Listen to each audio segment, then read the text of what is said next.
Hi hello வணக்கம் and welcome to film today media cinema அப்டேட்ஸோட வந்திருக்கிறது உங்கள் விஜய் முகேஷ். இப்போ பார்த்தீங்க அப்படின்னா ஒரு பக்கம் வந்து 90s ஸ்டார்டிங்லேயா இருக்கட்டும், இல்லை 2K ஸ்டார்டிங்கு, இந்த டைம் பீரியட்லலாம் நம்ம வடிவேலு மற்றும் கோவை சரளா இந்த காம்போ மிகப்பெரிய ஒரு காமெடி காம்போவாக பார்க்கப்பட்டுட்டு இருந்துச்சு.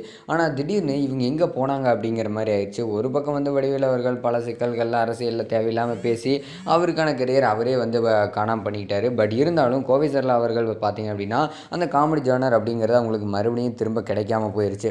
ஆனால் இது எல்லாத்துக்குமே முக்கியமான காரணம் வடிவேலு அவர்கள் அப்படின்னு தான் இப்போ வந்து தெரிய வந்திருக்கு. ஸோ அதோட முழு வீடியோ தான் இது. நடிகை கோவை சரளா தமிழ் படங்களில் துணை வேடங்கள், அதாவது கேரக்டர் ஆர்டிஸ்டாக நடித்து புகழ் பெற்றவங்க தான். இது வரைக்கும் வந்து 750க்கும் மேலே படங்களில் நடிச்சிருக்காங்க. சிறையில் பூத்த சின்னமலர் மற்றும் வில்லு படங்களில் பாடலும் பாடியிருக்காங்க.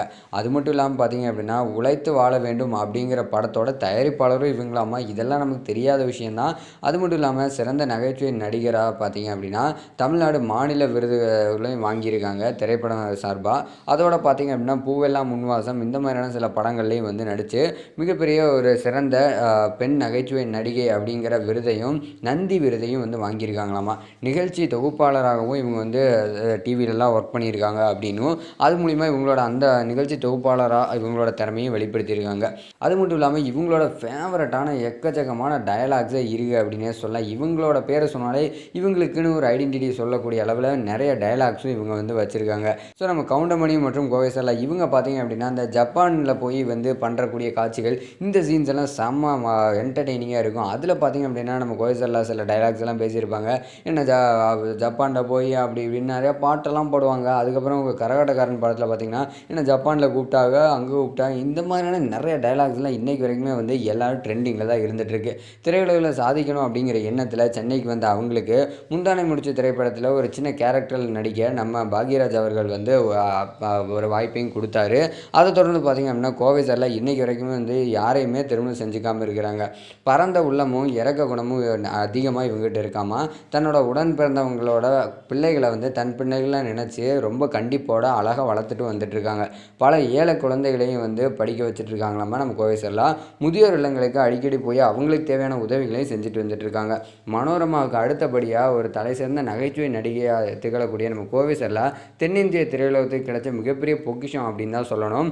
அது மட்டும் இல்லாமல் பார்த்தீங்க அப்படின்னா இப்போ 25 வருஷங்களுக்கு மேலே திரையுலகில் இருந்து வரக்கூடிய ஒரு நாயகி அப்படின்னே சொல்லலாம். அதோடு பார்த்தீங்க அப்படின்னா அதுவும் நகைச்சுவை நாயகியாக வளம் வந்துட்டுருக்காங்க அப்படிங்கிறத மிகப்பெரிய ஒரு விஷயமா இருக்குது.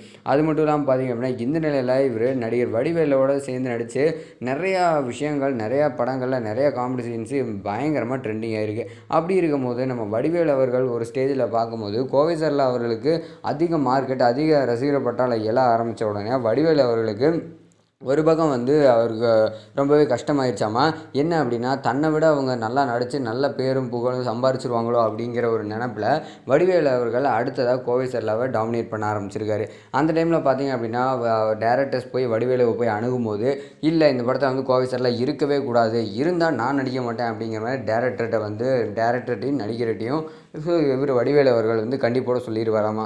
இதனாலேயே பார்த்தீங்க அப்படின்னா டேரக்டர்ஸ் எப்படியாவது சரி ஓகே நமக்கு வடிவேலு முக்கியம் அப்படிங்கிறதுனால கோவை சரளாவை அப்படியே அவாய்ட் பண்ண ஆரம்பித்தாங்களாம். இப்படி நிறையா பட வாய்ப்புகள் கோவை சரளா அவர்களுக்கு கிடைக்காமையே போயிடுச்சாமா. இந்த மாதிரி வந்து வடிவேலு அவர்கள் செஞ்ச விஷயம் இன்றைக்கி வந்து இந்த அளவில் பேசப்பட்டுருக்கு.